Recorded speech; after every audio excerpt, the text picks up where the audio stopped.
You're all aware of the rules. Leave by that door and meet in the car park, the public car park, and please switch off your mobile phones or put them on silent.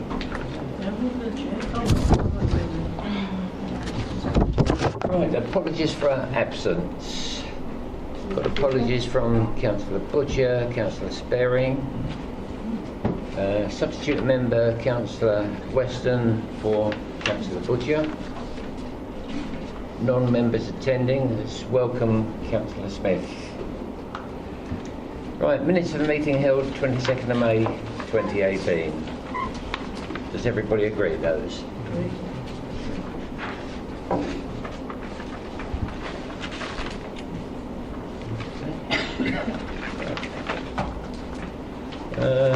Item 5, declarations of interest. None received. Item 6, audit progress report.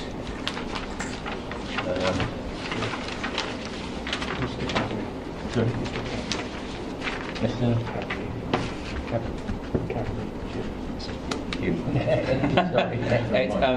Jim's going to defer to myself, so I'll take this item. Thank you very much.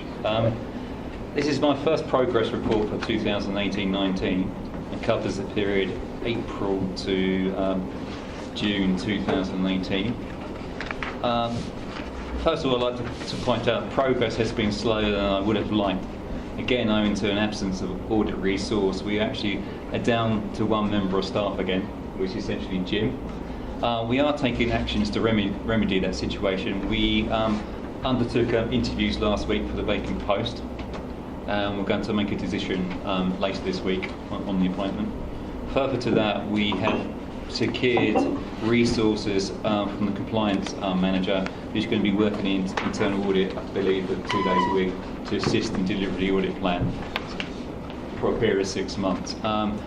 So yeah, we recognise there is a lack of resource in internal audit, but we are now attempting to address the situation, and hopefully that we will look to deliver the audit plan in 18-19. If I can refer members to 6.5 Appendix 1.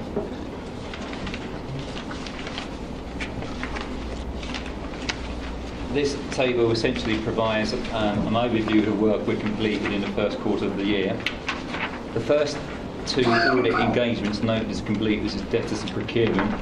These were actually 17-18 audits that we hadn't completed the draft or final report for in the last period. So these are now finished and the reports have been issued.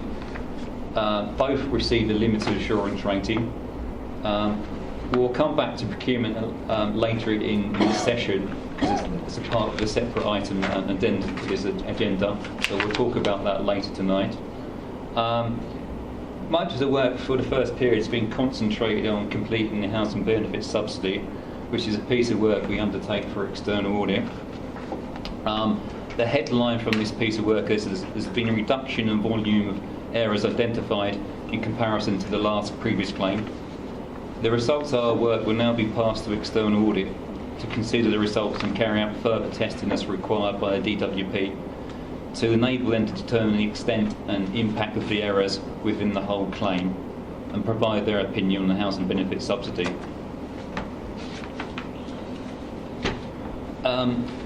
Talking about the 2 audits we completed, the main issue arising from the procurement audit concerned our failure to comply with our own contract procedure rules, more importantly non-compliance with EU procurement regulations, in that we should have advertised the contract for agency staff in an official European journal, and we didn't do such. Regard to debtors, we identified anomalies with the VAT applied to invoices and inconsistencies in the information published in relation to fees, inconsistent debt recovery processes adopted for building controls, and delays in progressing housing-related debt. And also we looked at user access controls around the debtor system and found some problems with that. So that's the information in relation to the 2 audits we completed in the first period of the year. I'd also like to refer members to Appendix 3, which is progress in relation to audit recommendations. At present, there are in the region of 60 live recommendations. Not all of them are due currently. I think 30 are due by the end of the next month. We have discussed progress in relation to the recommendations with the leadership team, and we're looking to progress the outstanding recommendations as soon as possible with service heads. I'm quite happy to take any questions. Councillor on. Always me first. Always someone else. Right. Firstly, the resource implications. I think it's been 3-4 years this has been an issue, and I still can't believe it's still an issue. Yeah.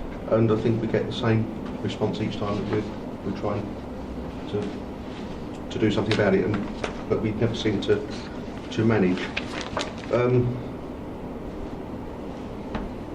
Yet again, we're looking to a point. Yet again, I think that's quite frequently happens at these meetings. We're told we're going to a point, and then presumably nothing happens. What's the cost implication of this? I did read, and I now cannot find because I've lost the notes I made for this, but I did note that there was a comment by the external auditors about the fact that we are behind with the work here. Does that give us a cost implication that the external auditors may have to do additional work to make up for the fact that we haven't managed to keep up to date ourselves, or we might not have completed some aspects of it, which means they may have to look at it in a bit more depth than they would otherwise do? Okay, yeah, I mean, it basically affects my opinion, basically in my annual report. It's my opinion on the council's control environment. Also, obviously, E&Y take a view on that in my annual report, and would look at it in terms of, if I'm unable to provide an opinion on the council's control environment, then obviously E&Y would take a dim view on that. So we would look to complete all work in the audit plan, and whatever that means. So we might have to buy in some resource. Last year, I managed to provide a member of my own team to basically Rochester Council for a period of 4 to 5 months to complete the audit plan. So if we were unable to provide an opinion on the council controlled environment, then that would have an impact for E&Y. Whether they would look to do some work themselves, I wouldn't have thought so. They provide a comment on our inability to basically deliver our audit plan. Chris may want to add something to that. I was just going to say, in 2015-16, this issue arose where the work covering, I can't remember, I think it was either governance or risk management, and being undertaken by internal audit. They had done the internal controls, and of the auditor regulations, 2015 required the council to maintain an adequate internal audit, and by not being able to give an opinion on governance and risk management, we concluded that the council had not made adequate measures, and we qualified any conclusions as a result. Right, just add to that hasn't been the case this year, so. Yeah. But how close are we to that? Are you happy that we're not in danger of that at this moment in time? Well, hopefully when we apply to the vacant post, and also we have that additional resource provided by compliance, that we will deliver the audit plan as set out in the original plan that got presented to this committee. So hopefully, we're only the first quarter into the year, so hopefully we can plug the gap or backfill the lack of resource. The hope is that we will deliver the audit plan as set out. If we run into additional problems, then we'll bring that back to this committee. But at present, we're the first quarter through the year, and hopefully we'll deliver as a resource. It may end up actually, to deliver the plan, we might have to buy an additional resource over and above the post and the 2 days from the compliance team. So yeah, we will take a look at it later in the year and make a decision as to whether we have to buy an additional resource over and above the additional improvements we've made. But I would like to point out that it's an issue for all local authorities of this size. Yes. It's not just Rochester Council. I'm currently experiencing the same problems at Basildon Council. It's the issue around small councils with 1 or 2 staff. If someone leaves or goes sick, and then presents a major problem for councils of this size. Yeah. One of the things I've tabled at the Essex Audit Group is, there is perhaps a need for an audit consortia where we have access to a larger pool of resources. Having such a small team puts you in a difficult position as soon as someone leaves or goes sick, and then you have to make a decision whether to buy in additional resource at a significant cost because it's about £400 a day plus. And it's you're not going to get many audit days for that amount of money. So the preferred option is to essentially recruit to that post. Yes. But just to carry on, yeah, I absolutely agree. And perhaps it is time to, because we can't be the only authority having this problem locally.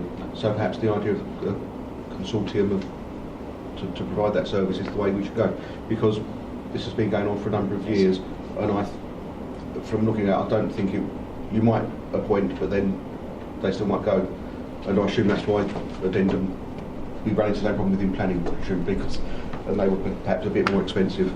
There is a current problem appointing senior auditors, because of obviously I think it may be their local government reason they don't want to work for local government, but I think lots of senior auditors, the top end, the cream if you like, tend to drift towards London. So it's trying to attract those individuals to the council the size of Rochester. So I think it's like necessary to grow your own staff. So at Basildon, what we're looking to do is reinvigorate a trainee auditor programme, because we recognise that I can't attract senior auditors because London's on my doorstep and I can't pay the $40,000 they want for a senior auditor. So we are looking to reinvigorate a trainee auditor programme, and it's probably where you have to start now. You have to start at the ground, grow your own into the post. I'd assume we as a council would have trouble doing that because of our, I'm sure you want to do the work and to train the staff would be quite a problem here. It's something I'm looking with other local authorities to see if we can share the training problem, so that I farm a trainee auditor out to other local authorities, so we share in the burden. Yeah, no, I understand that. So I'll leave that there, but obviously I'll revisit it next meeting probably. I just wanted to move on to some of the other, around that points a bit. I was concerned about debtors, but yeah, it appears that that's been addressed, so I'll see what happened. I might follow that for the next meeting. The one thing I was really going to raise on this one was it's a small point perhaps, but it's about the status of VAT in charging for provision of waste and recycling bins. It looks like we would possibly charging. I think they're not. I looked up HMRC and they're non-business activities, so they shouldn't be charged, is my understanding. Now, this perhaps is a small point, but it also relates to a report later on where perhaps we don't get tax advice soon enough. Is this a question that perhaps we're not in other... So this is one area where we may be doing something wrong with regard to VAT, which has been picked up by the internal audit. Is there an overarching problem that we may not be getting tax advice in areas soon enough because we might be worried about budget constraints?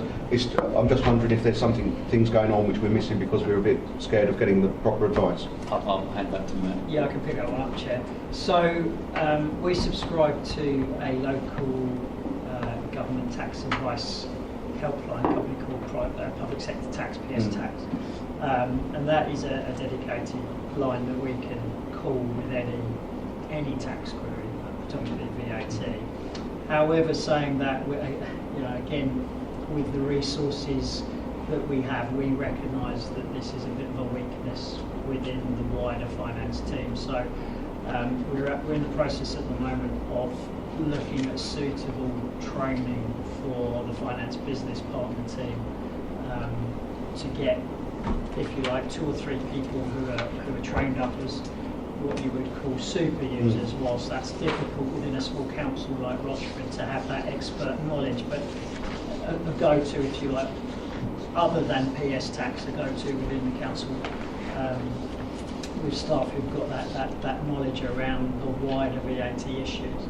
It is a very specialist area, as you're aware of, and not every finance, there's a bit of a general thought process that if you work in finance you should have an expert knowledge of VAT. Well, that's not the case. So we are addressing it. It has come out in some of the audits, come out in the debtors audit as well. So it's an area that we are addressing at the moment, and I are resourcing it as we speak, and we're looking at those courses to get people trained up in. Of course, it is possible to get health checks. I'm sure our auditors provide that if we needed it. I assume it could be expensive, but it could be cost effective in the longer term in the fact that we could well find penalties or fines if we do something wrong. Yeah, I mean, I don't think we obviously wouldn't look to take specialist advice on every single sort of area that we charge VAT on necessarily. So as Matt said, the principle is to get our business partner team trained up to a reasonable level so that they at least know when the right questions are to ask and when they need to get that specialist advice. So that's the intention. But I think my point I'm trying to make is that that would probably happen when something changes or we do something new. Are they also going to be reviewing to some extent what we do now because it may be being done wrong? Yeah, again, it came out of the debtors audit predominantly that there are wide areas within debtors, particularly where VAT isn't being applied as per. I picked an example when yeah, so we're going to retrospectively look at all of those areas and pick up where we can and change things as we can. Okay, thank you. I think that's answered the question. Excuse me, Chair, what point were we talking about? Because I was completely and utterly confused what Councillor Hoy was talking about. I mean, it seemed a one-way, two-way conversation, and I couldn't follow anything what they were talking about on the notes. It wasn't referred to. If I may, Chair, I did refer to 6.22. Yeah, but then it went on. And the VAT claimed on, or not claimed on, it was unclear whether it was claimed or not claimed, but as it was a non-business asset, which would be inferred to me that it's something which was not, or is outside the scope, or isn't chargeable to VAT. Thank you. That was the area we were talking about, and then if I may through the chair, then there was a you're right discussion around how much the possibility of other areas of VAT being wrong, in particular, without knowing, Someone's doing that, but we couldn't follow. Some of us couldn't follow where you were actually going with on the conversation. Thank you. No, I don't need to answer a question, have the Chair. Okay, thank you. Right, Councillor Reeves. Thank you, Chair. This is more of an overarching comment on the report.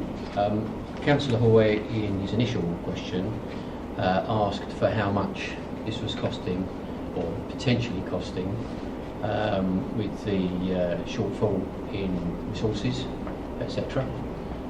You did mention the possibility of £400 a day. That's the only figure we have. We don't have anything. One of the things that I'm noticing a little bit at the moment, we're getting a lot of referrals to costs, etc., but no figures in some of the items that we've actually got in the report. I think as we are going forward as a council, we all know that we've got some pretty substantial problems coming up with finance. It would help us if you could, in going forward, when we actually see these problems, if you could at least give us an idea of what the costs are going to be. Let me give you an idea. Things like, this is a small item, but this is an idea of what is 6.16 and 6.17. Just talking about the full food compliant policy procedure. We were additionally, outside this committee, forwarded the Environmental Health Service Plan, which told us that there would be fees charged for checking restaurants, etc., which would cover the cost of whatever the administration is. But we don't know what the administration is, which we should know, because is it going to be just a letter or is it going to be a person going and checking? It actually indicates then the level of service that we are going to be offering our residents with regards to what kind of things we're going to be checking. If it's just going to be very simple and it's not going to, let's say for instance, the amount of money that we're going to raise on fees there is £500 a year, I would venture to suggest that our amount of effectiveness we can be on that would be low on that particular issue. But if it's £5,000 a year and we're looking to have officers actually available for that, that gives us a bit more reassurance as to what's happening.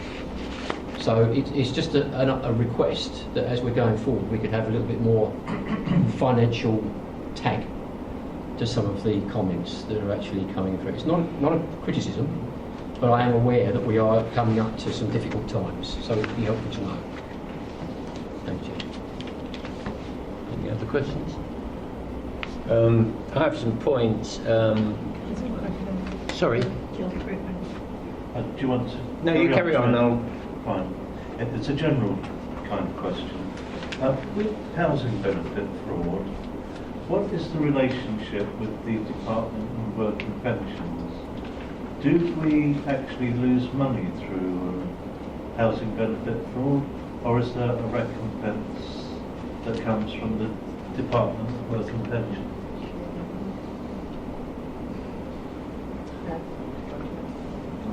My view of that one is depending on the nature of the fraud, it could be identified and we may be responsible for not picking it up earlier. There could be some impact on what we can claim back.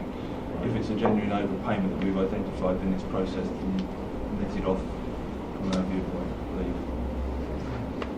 That's my understanding, but we haven't actually got any experts on the housing benefit wheels tonight, so we could take that away and confirm. I think it will depend on the individual circumstances of the nature of the fraud. Okay, thank you. In this item, there's a lot of implementation dates that are either past or the end of this month. Any comments on those, please?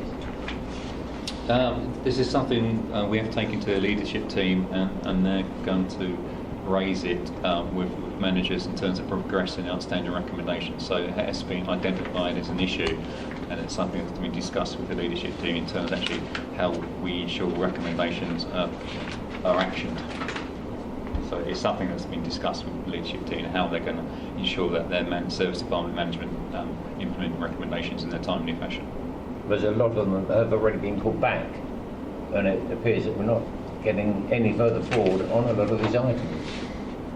It's something we have recognised and we have taken up with the senior management team. Right, and on... Oh, just looking at that.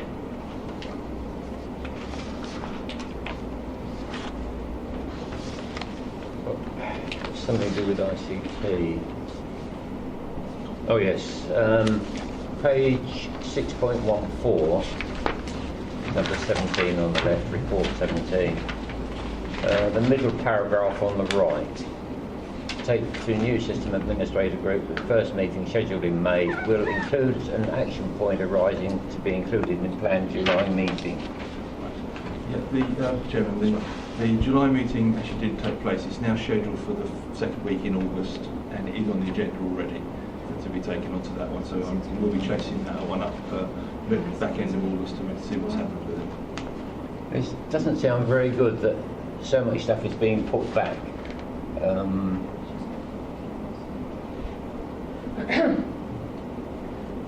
Will we see an improvement on this over the next few months? I certainly hope so. That's one of the reasons we did flag it, so it's been brought to the leadership team to ensure that we only raise recommendations when we think there's a good reason to do so, and they should get the priority that we hope they get. Right. Okay.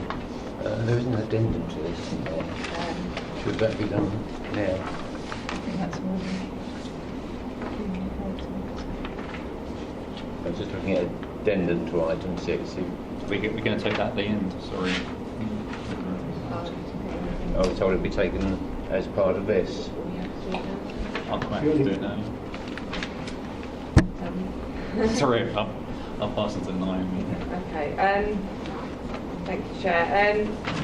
Yeah, we've published a separate addendum to the main item on the agenda tonight, and that was to pick up a particular point which was raised as part of the internal audit on procurements. So, as part of the value for money conclusion that our external auditors have to make, they obviously make some inquiries, including, as we've discussed earlier on, about the progress of internal audits that have been carried out over the course of the year. And as we mentioned earlier, the procurement audit hadn't been completely finalised by the point at which we had done the annual governance statement. So as a result of the further work that was carried out, we delved into the detail of that procurement audit in a bit more detail, and it was recognised at that point that there had actually been an unintentional breach of the procurement regulations in relation to some agency spend that we'd incurred over the past couple of years. So as a result of that, we're flagging this issue specifically with Audit Committee so that you're aware that this breach has occurred. But as I say, we've taken monitoring officer advice, and in conjunction with myself, we've both arrived at the conclusion that as the breach was unintentional and was driven, as we mentioned earlier, in terms of resourcing difficulties in the planning department, we felt that this was the most appropriate forum to raise the issue, and we have recognised a few additional actions that are going to be undertaken in addition to what's been put in the main procurement report that's been discussed earlier. So just to outline the additional actions that we have agreed to undertake as a council, we're going to prioritise some additional training around the procurement regulations so that all officers are aware of both our own procurement rules and also EU procurement rules, so that there's better understanding of where those potential breaches could occur. We've also identified a single point of contact within the HR departments who will have some oversight of agency spend as a whole across the organisations, so that we don't unintentionally run into this issue again. Thirdly, we are looking at formal reporting and warnings of any procurement breaches that could be about to occur in future. So we'll have closer monitoring of where those potential breaches could occur in future. And we are investigating whether our own system focal point, which is used to raise orders, can be better utilised to help us identify where there are potential issues in the future. And the fifth point, just to note, is that we have now terminated the agency agreement, also not the agreement, but the particular members of staff that have been employed under that agreement to prevent a further breach occurring in relation to that particular contract. And we will look at our arrangements for procuring agency staff in future to ensure that this doesn't happen again. So yeah, as I say, we've identified those additional actions over and above what was included in the original internal audit report, although it should be recognised that training was an issue that was raised as part of the internal audit work that was originally undertaken. So I'm happy to take any questions if anyone's got any.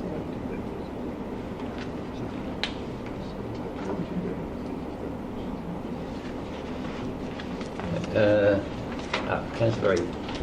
How much was the overspend? So the procurement, the EU procurement limit is around £180,000 over a 48-month period. So that's obviously 4 years. I think the total level of spend was just over, about 220. So yeah, there was a breach in terms of, but as I say, it was an aggregated. It wasn't an aggregated level of spend over a prolonged period of time. It wasn't just one instance that led to that breach. Right, if that's all noted, then members, on the addendum we go to the recommendations. It is proposed that the committee resolves that the update on delivering the 2018-19 audit plan be noted, that the conclusions and results from the completed audit engagements in Appendix 2 be noted, and that the updated status of audit recommendations in Appendix 3 be noted. Agreed? Chairman, are we noting the addendum to item 6 as well? Yes. Yeah.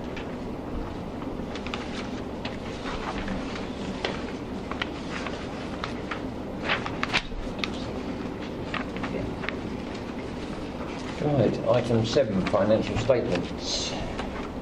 To consider the report of the Section 151 officer presenting the audited reports for 2017 to 18 for members' approval. Okay, thank you, Chair. So I'll just make a few comments at the start about the financial statements, and then I will hand over to our Chief Auditor, Chris Hewitt, who's here who will run through EY's audit opinion in a bit more detail. So members should be aware that the draft accounts were published at the end of May, and since then we entered into a 2-month audit period where we've engaged with our external auditors who've come in and checked the validity of our assumptions and our workings to ensure that the accounts present a true and fair view of our financial position at the end of 17/18 to the public. So EY have now substantially completed their audit work for 17/18, and I'm pleased to say that they have confirmed that they expect to issue an unqualified opinion on our accounts, which means that they haven't found any matters that are of a significant enough nature to warrant them concluding that our accounts aren't presenting that true and fair view to the public.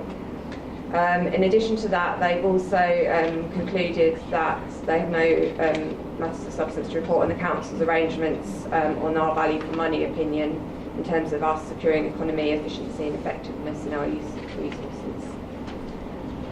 So overall that's a really positive conclusion in terms of our financial statements, and I would add to that this is the first year that we have had to work to significantly shorten statutory deadlines. So in prior years we've had an additional 2 months, so we've had an additional month to prepare the accounts and then an additional month for the auditors to come in and do their work. So previously this would have been reported around September time. In this case, we've met our deadline of publishing our draft accounts by the end of May, and we're on track, as I say, to have that final signed audited version by the end of this month.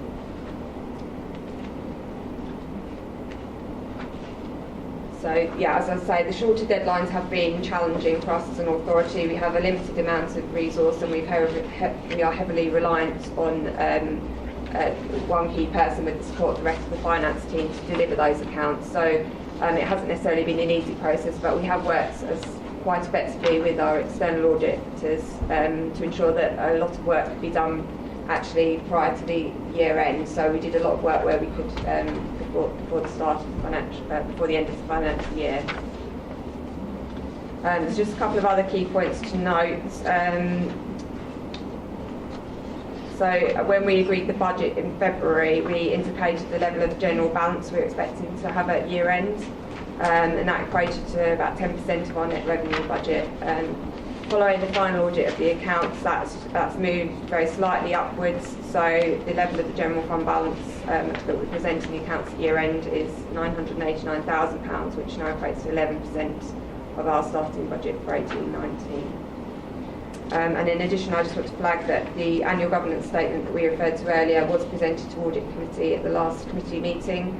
It hasn't substantially changed, but there has been some changes and additions made in conjunction with our discussions with EY. In particular, we have flagged now some of the issues we'd spoken about in the earlier report in relation to the debtors and procurements audit and the specific procurement issue that I just spoke to earlier. So overall, a very positive opinion in terms of our accounts. There have been some adjusted differences in the accounts compared to the draft position we reported at the end of May. I'll let Chris run through some of those in slightly more detail, but there have been a number of things where we have had to make changes to the accounts. Some of those are out of our direct control.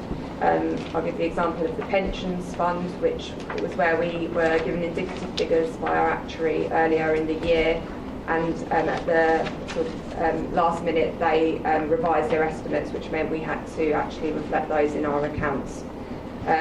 There are a couple of other things where we've recognised that the cost that we've put into the accounts was not quite right for whatever reason. So I'll give the example of the community assets, which we had valued at current use value instead of historic costs, which is an example where, in conjunction with the auditors, we've agreed that's not the correct treatment. So we've gone back and revised that, and that's reflected in the accounts.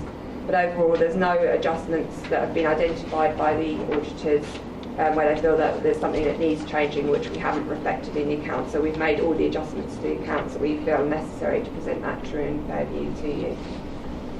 The final thing I was just saying in relation to the value for money opinion, as I said, EY indicated they're happy that we are offering value for money for our residents. They have flagged a couple of key risks as part of their audit work. Firstly, the level of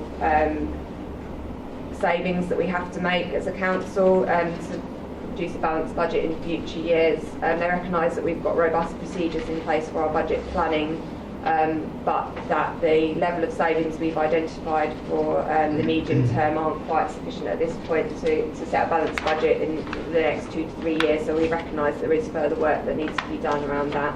But they also recognise we have got sufficient level of reserves now to provide some assurance that we're in a robust position to be able to deal with that challenge. And the second point they specifically raised is around Green Gateway and the governance arrangements for how we make decisions around our trading company. Again, overall, they concluded that there's no significant risk in terms of how we presented it, but there are some underlying risks in terms of how we make decisions and at what point we take financial advice, and I think some of those issues have been aired in meetings we've had previously, so we will obviously take on board our auditor's advice in terms of how we make decisions in future and look to implement some of their recommendations. So that's all I was going to say, and I'll hand over to Chris to give you his view of the accounts. Thank you, Naomi. Yes, it's a long document, but I was just going to take you through the key pages, if I can, in setting out the context for our work and what we've done. That's fine. Okay. I think the first thing to say is that we've now, although there's some outstanding matters in our audit, we've now completed our procedures, and as Naomi said, we are able to give an unqualified opinion both on the financial statements and on the council's arrangements for economy, effectiveness and efficiency in their use of resources. So that is positive news for the council this time. And as Naomi says, it's been a good working relationship both with the finance team and ourselves in the work that we did earlier in the year and the cooperation we received from the finance team, and also in quite an intensive period over 3 or 4 weeks in coming to our conclusions as well. So we've been very grateful for the finance team's help in supporting me come to that conclusion. So in terms of the key areas I just want to draw your attention, if I can go to the report, I only have my copy, so if there is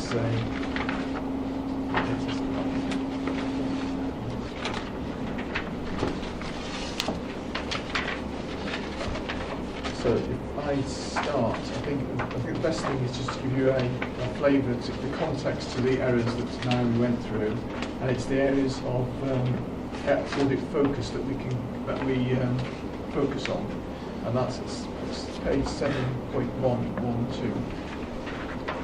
That's the first area that we start with. And I just want to go through these in give you a flavour of why we're looking at these areas, and these areas are where we have found some of the areas that have emerged. So we should start off with significant risk at the top, the statement due to fraud and error.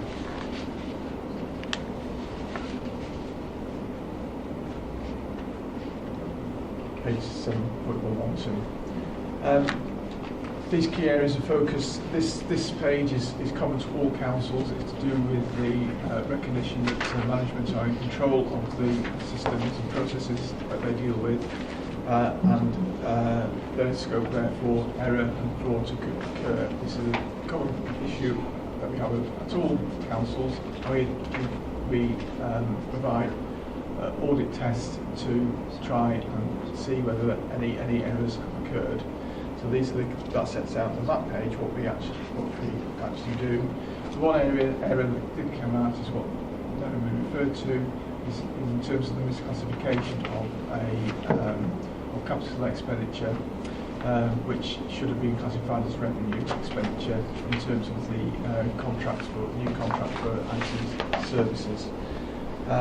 that's the error that would have an effect on your financial statements if you're moving sums from capital to revenue. In terms of the next key area of focus on the next page, that's to do with valuation of property, plant and equipment.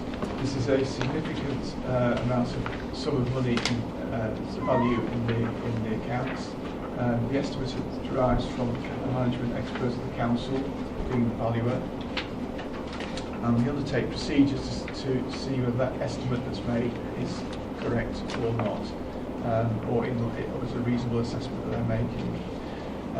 In terms of the items here that we considered, this is where the errors occurred in terms of the omitted assets. These were community assets that the council owned but hadn't brought to account, and they brought it to account through a third balance sheet that you might notice in the comprehensive income and expenditure statement. And also this in position where the community assets were incorrectly valued. They should have been valued at historic cost, which means when they were actually bought. On the next page, this is 7.114. This deals with pension liability valuation. In the financial statements, there are a number of pages to do with the retirement benefits and the pension liability. And we have procedures to go through. We are reliant on the auditor, the county council, who does the audits of the pension fund. And it was there that was where the difference in the estimate was found, and created the movement of £1 million on assets in the pension fund. But this did not have any effect on the general fund of the council. And as Naomi said, this is an issue that affected all councils in Essex. And it was the issue was that the council hadn't submitted their information correctly. It's just a case of the difference between when the estimate was made and our knowledge of what the action would be. And then that last area of focus, which is on page 7.115, is business rates appeals process. This is where there's a provision in the accounts for potential appeals against the business rate valuations. It was an area of focus for us this year because as the council changed its system, where before they relied on a management expert to provide the information, and we could take procedures around the valuer to determine whether the estimate was likely to be reasonable or not. This year it was undertaken in-house, so we looked at the calculations produced by the council to see what procedures they adopted and whether we were satisfied with them, and we had no issues to report. So those are the 5 key areas of audit focus that we concentrated on. So I think if I then move on to, there's a further one, wasn't there? There's the accounting for the Green Gateway Trading Company. This is on page 7.116. And this is quite important because the council is now preparing group accounts because this is a wholly owned subsidiary of the council. This is to do with grounds maintenance work. And for the first time this year, the council has brought those accounts into its own accounts. And the issue for us there was the consolidation process of bringing those accounts in to the council's accounts and whether that was correctly accounted for. And pleased to say, we had no issues to report on that.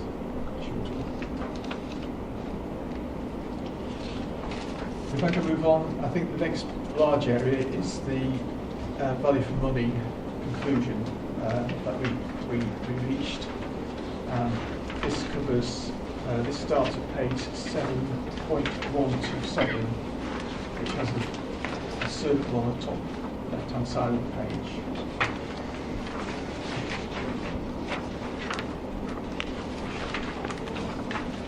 There are 2 areas of significant risks regarding value for money. The first one, as Mary said, achievement of savings needed over the medium term.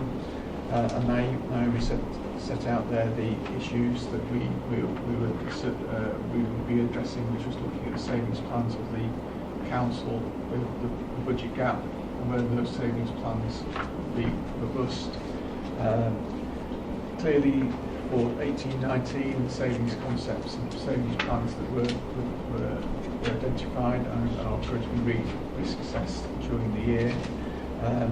But it's the future savings plans where some concepts have business plans, others don't, and those will need to be worked up to ensure that the council closes the budget gap.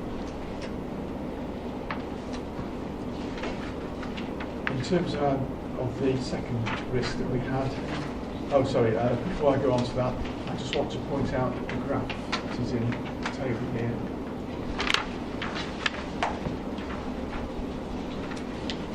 Which is on page 7.130. This graph is our assessment of the position where the council's reserves will be looking towards 2021, based on the knowledge that we have at the present time.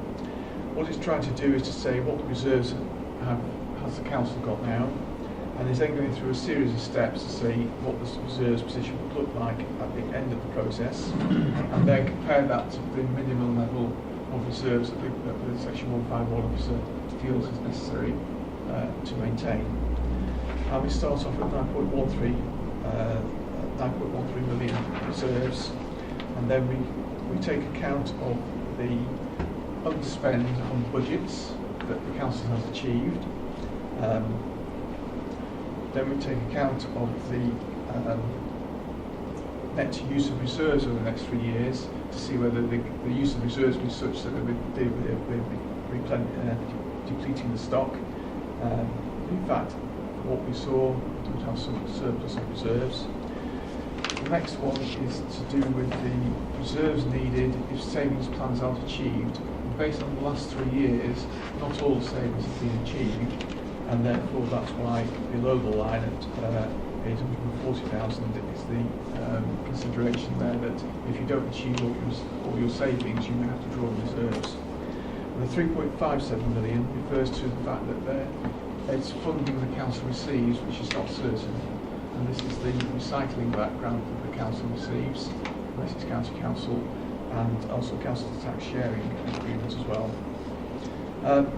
So that, taking all those together, that leaves about £7 million reserves in our forecast, and that is above the Section 151's minimum reserves position that's set out in the Regional Financial Plan. The issue is that clearly reserves should not support the budget, and then they should be there for a specific purpose, and that's why we stressed in our report and our recommendations the importance of achieving the savings plans that have been set out. Okay. So I'll just go to there's just one more section on value for money, and then I can then take you through just the main areas that we dealt with. There's one more graph I'd like to show. Okay. The next section, the second significant risk that we had on value for money was to do with the local trading company, Gateway Trading Development Limited, which was the company that was set up or originally intended to be used to derive income through property management. And in that area, we noted the reports that have been placed before members. And we also noted that as part of the council's due diligence work, that it had taken financial advice on the proposals it was putting forward in terms of its schemes that it had in place to deal with to progress the housing. We noted that the results of those reports that the reports indicated that the elements of the financial assumptions were optimistic, and that led to the council reappraising how it was to progress its housing projects. We looked at this, we performed extended procedures on this because this was an issue for us in terms of whether the council would be achieving value for money from the results of the report. So we took some tests and we concluded that the overall impact was insufficient for us to qualify the value for money conclusion in relation to this element. But we have made recommendations there. The principal one is the setting out of in terms of project management of complex council projects, the time frames for when to get specialist advice during taking it at a time when the project is not necessarily so far down the road that it may cause problems in having to refocus the project. I think I can cover the rest quite quickly because we have talked about the main control environment issue that was raised about procurement. But on page 7.143, I'd just like to draw you to a graph that we have for a analysis that we produce for management, which is from our data analytics tool. This sets out, it's a tool for management. This shows basically the activity on journals throughout the year. And it's showing journals are important because they're how the figures get into the accounts. And it's a scope of tests that we do in terms of this possibility for manipulation of these. So this data we have is quite useful to us. The key items in the top two graphs, manual system by volume and manual system by value, show that manual journals, journals undertaken by staff directly, is low in the number of them, but the value is very high. So that's an area for focus of our work, and that gives the indication of the amount of money that actually goes through the manual journals, and why we focus our efforts into that area. This is an area that we are progressing with more information that we hope to provide management with to give them some insights into the level of activity on accounts and see whether it's in line with their expectations. I think finally, I just need to draw your attention to the appendices which talk about our independence. There's no independence threats I need to draw to your attention. I've set out a table of audit fees, just to say that there will be an extra charge this year for the errors that we found and various other items which are itemised in the report. And section C deals with letter of representation, which we will be asking the council to sign at the on approval of the accounts. And a report. Thank you. Any questions from anybody? First, I don't know what. Yeah, not many. Where the recommendations have been made on value for money, can they confirm they've been fed back to the appropriate committee chairman and officers? For value for money for Green Gateway development would be the investment pool, presumably. So has that been done, or is that being done? So we've had an initial audit feedback with the managing director. So he's aware of the contents of this report. This has only been finalised in the last week or so we haven't had the opportunity to feed back to the relevant boards yet. But as I said, we're looking to take on board the recommendations that are made in the report. So at the next reporting opportunity, we will raise the issues as appropriate that have been found within the audit. So that will be raised at the next investment call? I'm not sure when that is. Yes, we'll either look to weave them into the existing reports that are going, or we can add in a separate agenda item if necessary to feed that one. Thank you. There was a specific question as well, 7.139. think I understand it. This is the VAT arrangements with sanctuary housing and VAT recoverability, where the council are owed, I understand, 350. Or there is a balance owing to the council of £351,992. I have got that round the wrong way because it was slightly confusing. So this is VAT which is recoverable by sanctuary on work it does, and that's the proportion it then would pay to the council. However, reading this, I'm not sure, because I was quite stunned to read it, that we seem to not be able to find the agreement we have with Sanctuary regarding this amount. So is this amount, do Sanctuary agree that they owe the council £351,992, or could there be an issue as we seem unable to find the agreement? And also by the fact there doesn't appear to be the arrangement confirmed with HMRC either. So Chair, I can answer that. So the amount is not under dispute. Sanctuary acknowledged that it just hasn't physically been paid across in cash terms at year end. You're right that it's an historic agreement from over 10 years ago, at which point the housing stock was transferred to Sanctuary.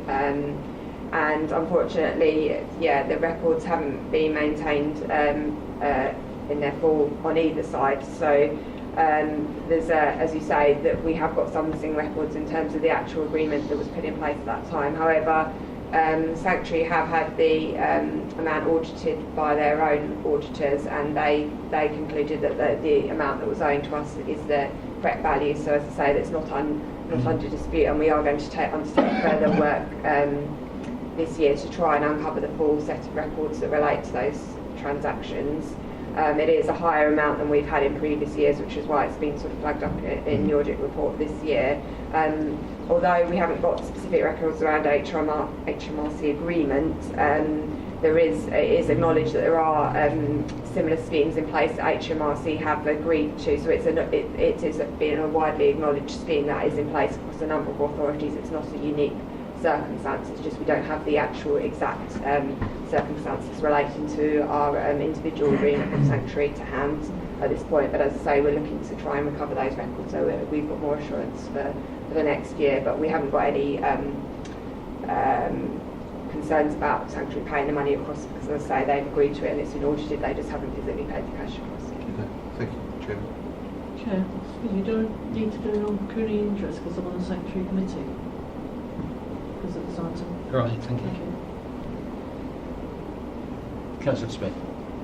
If I can just make a couple of sort of general comments and thank everybody involved for the amount of work that's gone into this, because it's no mean feat to have 2 whole months taken off your time frame for doing a piece of work as complex as this.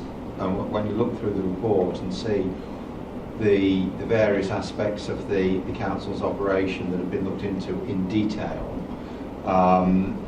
it's a significant piece of work for everyone involved. The council is a complex organisation with its fingers in lots of different pies. And for them all to be looked at, and this level of detail is no mean feat.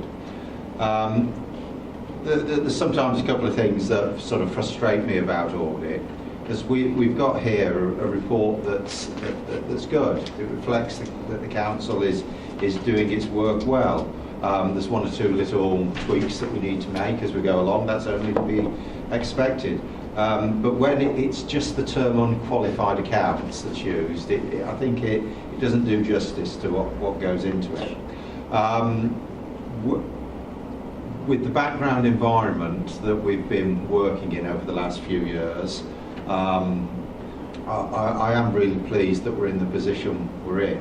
And without wanting to sound flippant, when you talk about the future budget planning and the challenges that are ahead, tell us something we don't know. It certainly is a lot of work, but it's not just for us, that's for all council. So thank you very much. Any further questions? Right, on page 7.3, the recommendation. It is proposed that the committee resolves that the financial statements be approved and signed by the chairman of the audit committee, and that the movement in general fund balances be noted. Agreed?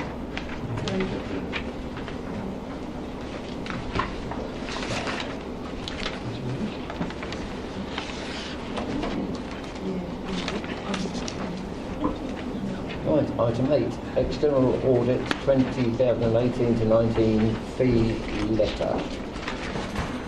Consider the report of the section 151 officer representing the external audit 2018-19 fee letter.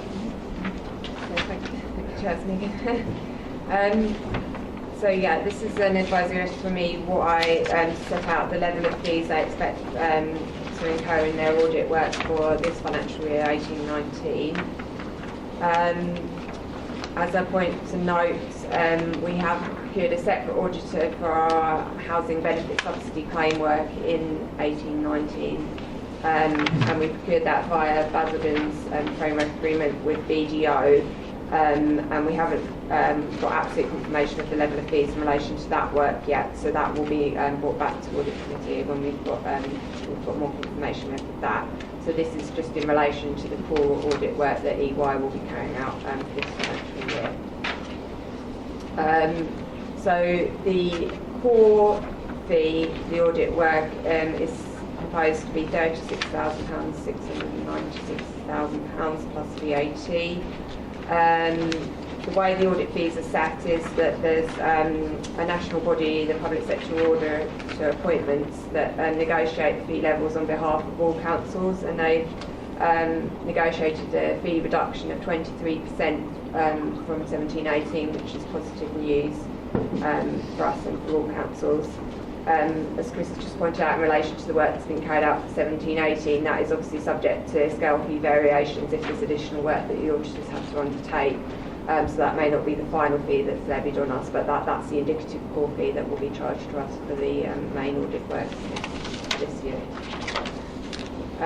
So yeah, it's really just for noting that at this stage, unless anyone's got any specific questions they would like to ask.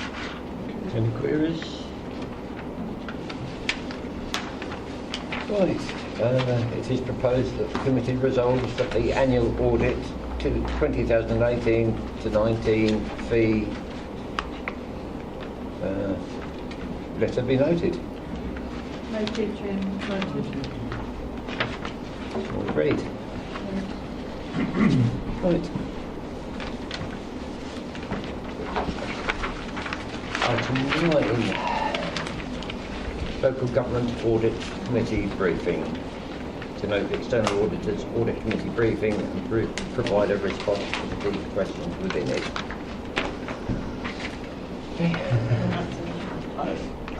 I don't intend to go through the briefing in detail on that. I'm happy to have it taken as read. I think that's hopefully it'll be self-explanatory in terms of what it's doing and providing information to members about areas of focus in terms of audit regulation. Councillor Hoy. Thank you. Well, thank you for this, because I thought it was quite an interesting report. And it did raise a few questions in my mind. And I did quite like the bit at the back, key questions for audit committees, the audit committee. So guess what? I do know, actually, one of the ones which has come up recently is gender pay equality, and I know that because we're probably we are under 250 employees, I assume we do not have to do it. Can we report that on a voluntary basis or not? That's the first question I'd like to ask. Is it take that one? easy? I don't know if it's costly to do or if it's easily available. So as I say, in statute, all organisations have been recently that employ over 250 employees have been required to report on their gender pay gap, but because Rochford falls below that threshold, we're not statutorily obliged to report on that. However, fairly recently, in the last couple of years, we did conduct an equal pay audit, and we have got some information on the gender pay gap at that time, so that is potentially something that the committee could request that we refresh if you would like to see that information. In terms of broad headlines of where we were at that time, we were broadly comparable in terms of our gender pay gap with the wider economy, so the gender gap wasn't massively out of line with where other authorities were at that time. But as I say, we have got information that we can make available, and we could potentially refresh, and we did look at that sort of within the last couple of years. Could I put a motion to request that, please, Chairman? Sorry? Could I put a motion to request that we ask for that information on the basis it should not be too costly in time or money to do? Well, can I just add, I think there will be probably a cost associated with that, but That's why I said too costly. Yes, if it's felt that's an appropriate, something that you request, then we can look to do that piece of work. So second of the motion? So what was the... It was- Come back again, what was that? Sorry, this is asking for? on gender pay equality. It's not a statutory requirement because we have fewer than 250 employees. However, as work has been done on it a few years ago, I believe, that it probably wouldn't be too costly to provide that information. And I think given the current problems with gender equality pay, I think it would be good for this council to know where we are on it. So the proposal was if that information could come to this committee, as long as it wasn't, I know it's quite woolly, but not too costly in time or money to provide that information. Do we see? No. So is there a seconder for the motion? Not with the look of it. No, unfortunately not. If I can continue, the next bit was about making tax digital, and obviously that's a VAT issue which came up in April 2019, and I thought it was quite an interesting thing to find in here, and I just wondered how prepared we are for that. I can take that one, Chair. So, we are aware of what's going to be happening next year. We have already had discussions with our finance software provider.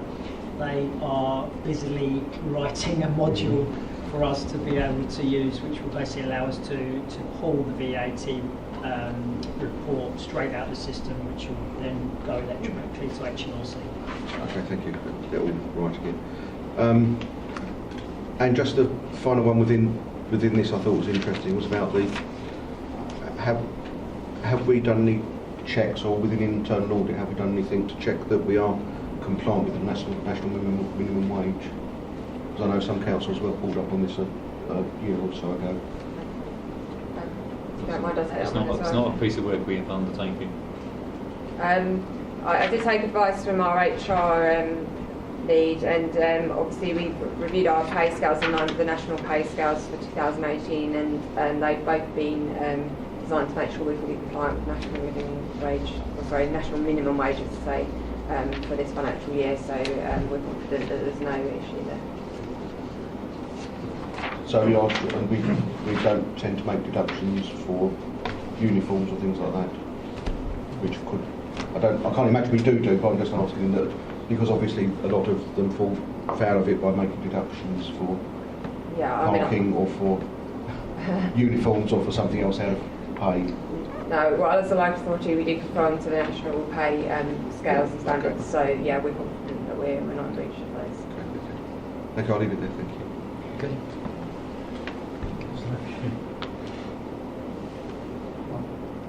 Just a general question.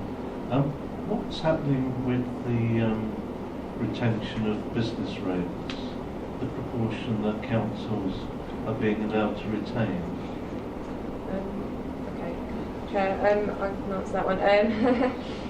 So, yeah, the business rates retention scheme, as you say, is currently being looked at by central government with the intention that the scheme will be reset at 2021. So we're not expecting any changes to come into force from next financial year, which is the budget setting process we're looking at the moment. But government are consulting on a number of changes which could potentially have a significant impact on authorities in terms of the both percentages of business rates we get to retain, and also the sort of level of what they call top-ups and tariffs, and how the funding is redistributed between local authorities. So that is an area we're keeping a keen eye on, and we will obviously report back as soon as we know more to members on what that could potentially look like. Thank you very much. picture. Sorry, Chairman, there's just one more which I missed because it was at the beginning of my list and I jumped in too soon. It was just around the how is the effectiveness of your audit committee assessed and monitored, which I found another interesting question to ask. And I suppose this goes hand in hand with training, which was postponed. I think it'll be in the autumn now. But also I was reading this about the audit committee effectiveness is my trouble word, toolkit, which they talk about. So I didn't know if we have spoken with Ernst & Young about that. I'm not saying we do it, I didn't know if we've had discussions around that. I'm quite happy to take that. Yeah, it's my fault the training wasn't delivered. So we have rescheduled for the autumn. I can just explain how it worked at Basildon Council. At Basildon Council, the Audit Committee undertakes a self-assessment using the toolkit, and then the chairman produces a report which is taken to full council on its perceived effectiveness. So basically the challenge it's brought to council's activity. So it's essentially a self-assessment with a report produced by the chairman. It's something that we can put to members in terms of actually, is that something they would like to see? It's something that's commented on our external assessment of internal audit.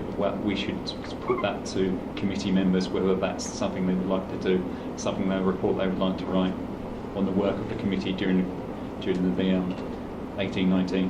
So it's something we can look at and how it would look.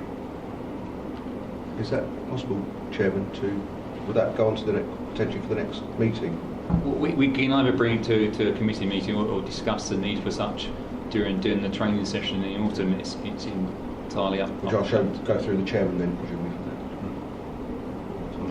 The next meeting we come to. Yeah, I can bring an item on audit effectiveness to the next committee.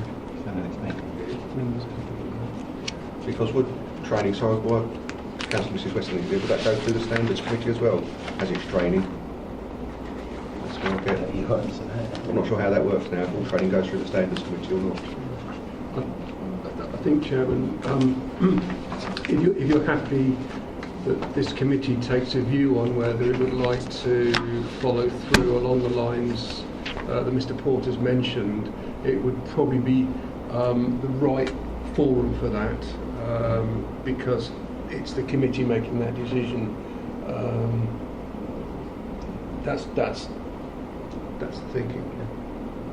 So if the committee are in agreement with that for the next meeting? Thank you. Yeah, we'll agree. Thank you. That's the end of the members are happy. Another question at the end of the meeting. Yeah. Are there any further questions on any matters? Right, well, thank you very much. I'll close the meeting at 20:42. Thank you very much, officers and members. Sign.